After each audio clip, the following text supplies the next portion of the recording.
Setiap kisah pasti diakhiri dengan bahagia ataupun sedih. Dalam episode kali ini, Teror Sang Penunggu akan berkisah tentang asal-usul kesenian Singa Depok. Namun sebelum lanjut pada kisahnya, silakan subscribe dulu channel ini, dan bunyikan lonceng notifikasinya, agar kalian tidak ketinggalan kisah-kisah legenda, sejarah, dan misteri selanjutnya.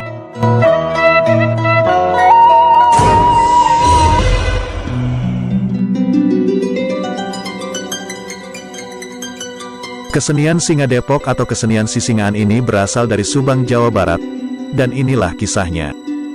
Kesenian Sisingaan adalah jenis kesenian tradisional yang tumbuh dan berkembang di Kabupaten Subang. Kesenian ini mempunyai ciri khas atau identitas, yaitu sepasang patung sisingaan atau binatang yang menyerupai singa. Sisingaan mulai muncul pada saat penjajah menguasai Subang, yakni pada masa pemerintahan Belanda tahun 1812.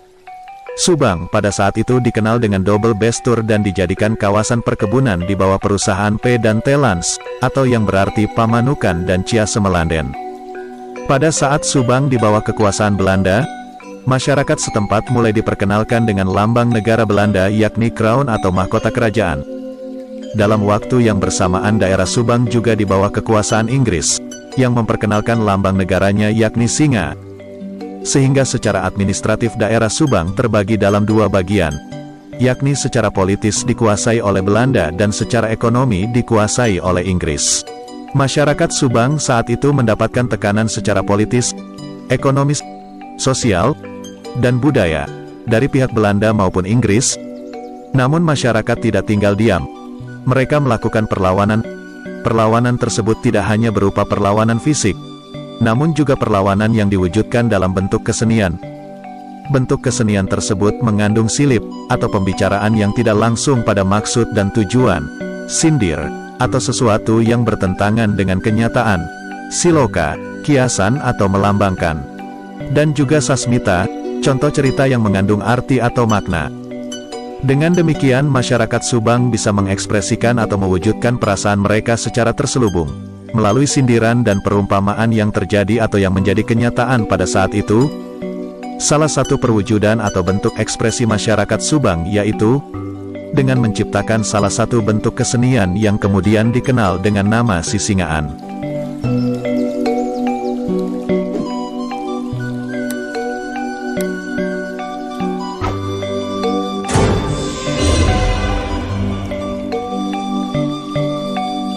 Kesenian Sisingaan merupakan bentuk ungkapan rasa ketidakpuasan, ketidaksenangan, atau upaya pemberontakan dari masyarakat Subang kepada pihak penjajah waktu itu. Perwujudan dari rasa ketidaksenangan tersebut digambarkan dalam bentuk sepasang sisingaan, yaitu melambangkan kaum penjajah Belanda dan Inggris. Kedua negara penjajah tersebut menindas masyarakat Subang, yang dianggap bodoh dan dalam kondisi miskin. Sehingga para seniman berharap suatu saat nanti generasi muda harus bisa bangkit dan mengusir penjajah dari tanah air, agar masyarakat bisa menikmati kehidupan yang sejahtera tanpa tekanan oleh pihak penjajah. Kesenian Sisingaan secara garis besar terdiri dari 4 orang pengusung Sisingaan, sepasang patung Sisingaan, penunggang Sisingaan, Waditra Nayaga, dan Sinden atau Juru Kawih. Secara filosofis 4 orang pengusung Sisingaan melambangkan masyarakat pribumi yang terjajah dan tertindas. Dan sepasang patung Sisingaan melambangkan kedua penjajah yakni Belanda dan Inggris. Sedangkan penunggang Sisingaan melambangkan generasi muda yang nantinya harus mampu mengusir penjajah. Nayaga melambangkan masyarakat yang bergembira atau masyarakat yang berjuang dan memberi motivasi atau semangat kepada generasi muda untuk dapat mengalahkan serta mengusir penjajah dari daerah mereka. Kesenian Sisingaan yang diciptakan oleh para seniman pada saat itu sangat tepat dan jitu menggunakan Sisingaan sebagai sarana atau perwujudan atau alat perjuangan dalam melepaskan diri dari tekanan kaum penjajah. Sementara itu pihak kaum penjajah waktu itu tidak merasa disindir dan juga tidak terusik, akan tetapi malah merasa bangga melihat kesenian Sisingaan. Karena lambang negara mereka, singa, dijadikan sebagai bentuk kesenian rakyat. Pihak penjajah hanya memahami bahwa kesenian Sisingaan merupakan karya seni hasil kreativitas masyarakat secara spontan dan sangat sederhana untuk sarana hiburan pada saat ada hajatan hitanan anak.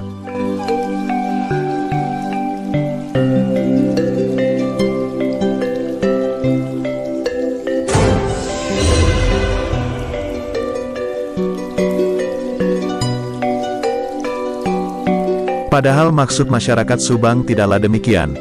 Dengan menggunakan lambang kebesaran negara mereka, kemudian ada seorang anak yang naik di atasnya dengan menjambak rambut Sisingaan itu adalah merupakan salah satu bentuk ekspresi kebencian kepada kaum penjajah. Pada awal terbentuknya Sisingaan, tidak seperti Sisingaan pada saat sekarang ini. Cikal bakal Sisingaan sekarang yakni Singa Abruk. Disebut dengan Singa Abruk karena patung singa ini dimainkan dengan cara diusung dan pengusungnya aktif menari. Sedangkan singa abruk tersebut digerakkan ke sana kemari seperti hendak diadu. Singa abruk untuk pertama kalinya berkembang di daerah Tambakan, Kecamatan Jalan Jaga. Pada zaman dahulu sisingaan atau singa abruk dibuat dengan sangat sederhana. Bagian muka atau kepala sisingaan terbuat dari kayu yang ringan seperti kayu randu atau albasia. Rambutnya terbuat dari bunga atau daun kaso dan daun pinus. Sedangkan badan sisingaan terbuat dari carangka, atau keranjang dari anyaman bambu, yang besar dan ditutupi dengan karung kadut, atau karung goni, atau bisa juga terbuat dari kayu yang masih utuh atau kayu gelondongan. Untuk usungan sisingaan terbuat dari bambu untuk bisa dipikul oleh 4 orang. Proses pembuatan sisingaan biasanya dilakukan secara bersama-sama dan secara gotong royong oleh masyarakat setempat.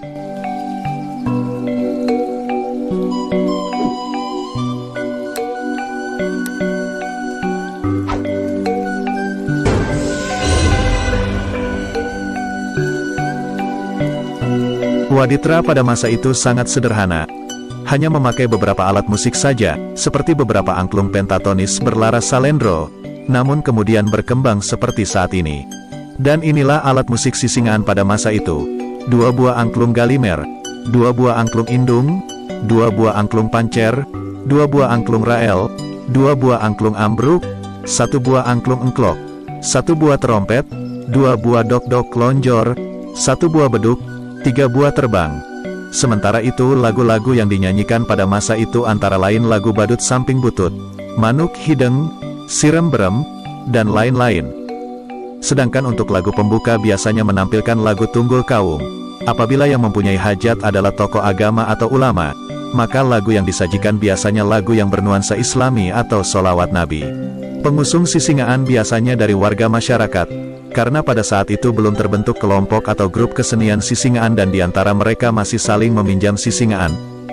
Gerakannya pun masih sangat sederhana dan dilakukan secara spontan, namun tidak menghilangkan gerakan yang mengandung makna heroik, atau gerak yang melambangkan keberanian dalam menghadapi musuh.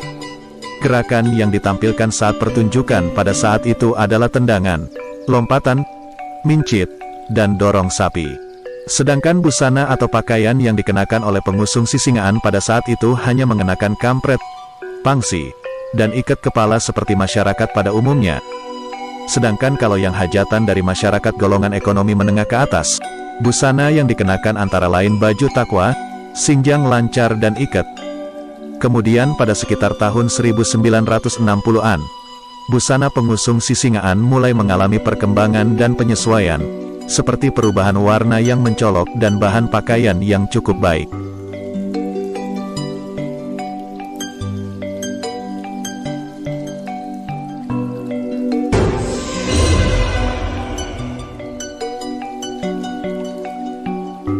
Busana-busana yang mengalami perkembangan dapat dilihat dari yang dikenakan oleh para penari yang ikut dalam meramaikan pertunjukan sisingaan itu.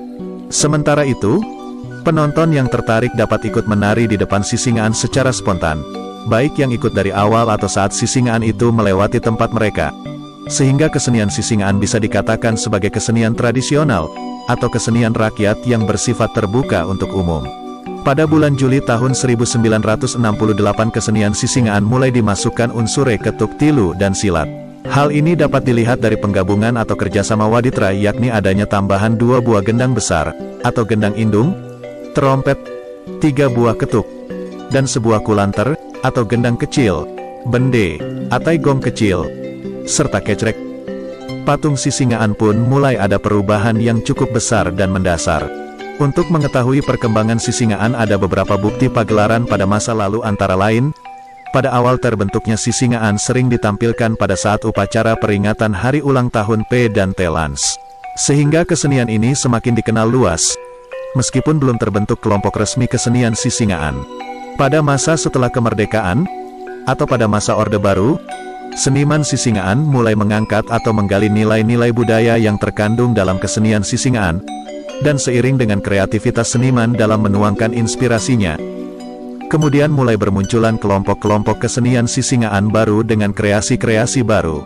Namun demikian tetap masih ada koreografi-koreografi tradisional yang masih mendasarkan pada naluri atau tradisi dalam menggarap kesenian Sisingaan. Sementara itu, penyebutan Sisingaan kadang-kadang berbeda di setiap daerah atau wilayah. Hal ini disesuaikan dengan yang mereka lihat dan mereka dengar.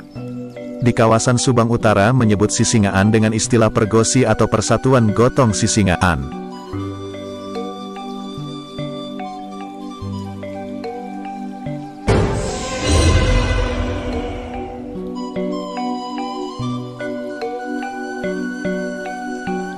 Kemudian di daerah lain menyebut Sisingaan dengan istilah odong, citot, kuda Depok, kuda ungkeluk, kukudaan, kuda singa, singa Depok, dan singa dangdut. Atas prakarsa para seniman Sisingaan maka pada tanggal 5 Januari tahun 1988, diselenggarakan seminar kesenian Sisingaan. Hasil seminar tersebut memutuskan untuk pembakuan dan penyeragaman dalam penyebutan Sisingaan. Juga adanya keputusan bahwa sepasang Sisingaan adalah melambangkan dua penjajah dan melambangkan kekuatan, kekuasaan, kebodohan, serta kemiskinan. Kesenian Sisingaan mulai diperkenalkan ke tingkat nasional pada saat penyambutan kedatangan Presiden Soeharto, pada saat Hari Krida Tani tahun 1968 di Belanakan, Subang. Semenjak saat itu Sisingaan mulai ditetapkan dan difungsikan sebagai kesenian untuk menyambut tamu terhormat atau tamu kehormatan. Untuk mengangkat kesenian Sisingaan Subang, para seniman mengubah Sisingaan dari bentuk helaran ke bentuk pergelaran arena. Event lain yang semakin memunculkan Sisingaan yakni saat tahun 1971 saat penyelenggaraan Jakarta Fair. Kesenian ini dipentaskan di panggung kesenian acara tersebut. Kemudian pada tahun 1972 dipentaskan di Istana Bogor. Pada tahun 1973 dipentaskan di Istana Negara. Pada tahun 1981 menjadi Duta Seni Indonesia di Hong Kong dan menjadi juara pertama. Pada tahun 1991 Sisingaan diminta oleh Panitia Terjun Payung Internasional untuk mengadakan pergelaran di Jakarta. Kemudian pemerintah daerah secara rutin menyelenggarakan festival Sisingaan setiap tahun. Sehingga saat ini kesenian Sisingaan tidak hanya menjadi milik masyarakat Subang, namun sudah menjadi milik nasional.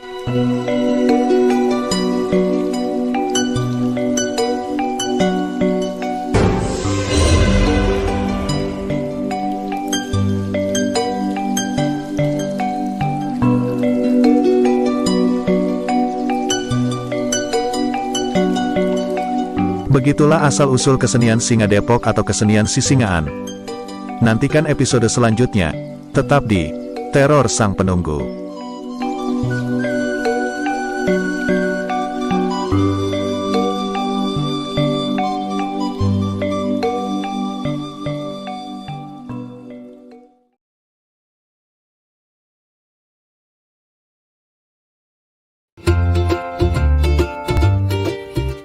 Ada beberapa perlombaan seru dan unik yang diadakan setiap bulan Agustus.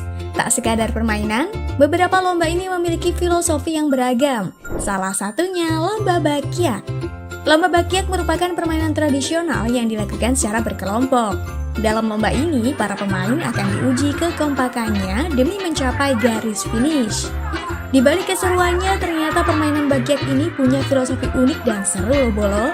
Untuk lebih jelasnya, yuk simak ulasannya. Bakyak merupakan permainan tradisional yang berasal dari Sumatera Barat dan sudah populer sejak tahun 1970-an.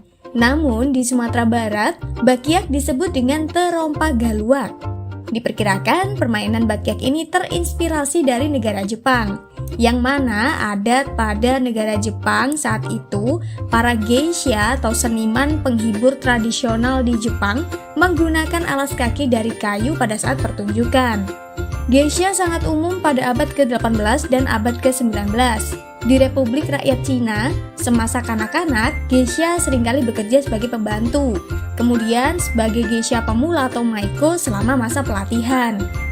Bermula dari itulah, pada akhirnya Bakyak tak hanya digunakan sebagai alas kaki, tetapi juga untuk perlombaan. Cara memainkan bakyak pun sangat beragam. Hanya saja bakyak yang digunakan untuk permainan merupakan bakyak yang terbuat dari papan panjang yang dapat digunakan oleh 3 orang atau lebih secara bersama-sama. Untuk memainkannya, para peserta harus melangkah dengan kecepatan yang sama. Pemain pun harus saling menjaga keseimbangan agar tidak terjatuh. Kemudian, pemain paling depan harus memberikan komando agar tim berjalan beriringan.